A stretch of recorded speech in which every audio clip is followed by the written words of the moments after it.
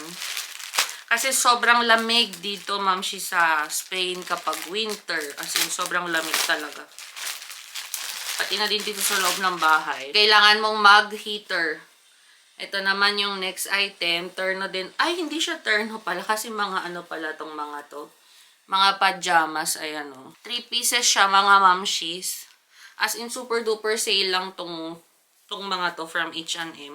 Tapos, meron din tayo ditong color white. Yung plain white lang. Na terno. Madami-dami na din to as in. Ayan. Halos mga onesies lang. Terno. Ayan. 2 to 4 months lahat. And then the last one, ito naman pang labas kapag in case na, ayun nga, may special occasion, at least meron siyang idadamit. I'm not sure sa size nito mga mi. 2 to 4 months din. Okay. So, ang cute. Ang cute naman ito. Ayun. Super duper mura lang nito, mamshi. Ayan o. Meron siyang tawag dito, jumper. So, yan na lahat yun, mga mems. Lalaba muna natin to lahat. Kasama nung mga napamili natin sa Primark before the other day. So, ayan, dito ko na i-end yung vlog natin, mga mi. Sana nag-enjoy kayo today. Kahit walang masyadong ganap, pasensya na kayo. Hindi tayo masyadong nakalabas. Ako lang yung nakita nyo sa buong vlog ngayon. Pero, pakita ko yung dalawa sa inyo. Nandun sila. Busy sila eh. Kaiser ay nag-check niya ang kanyang, or nasa harap ng kanyang computer. Ang Popo naman ay nasa, naglalaro ng Roblox. Popo, Ben, come on. Tinawag ko siya. Come on, rapido. Say bye-bye to my kamama. Ito na ang Popo natin. Hindi natulog yan today. Pagod yarn today. Good night. Say good night. Good night. Good night. Say good night na muna. Good night. Good night. Ayan. So, see you again in our next vlog, mga mi.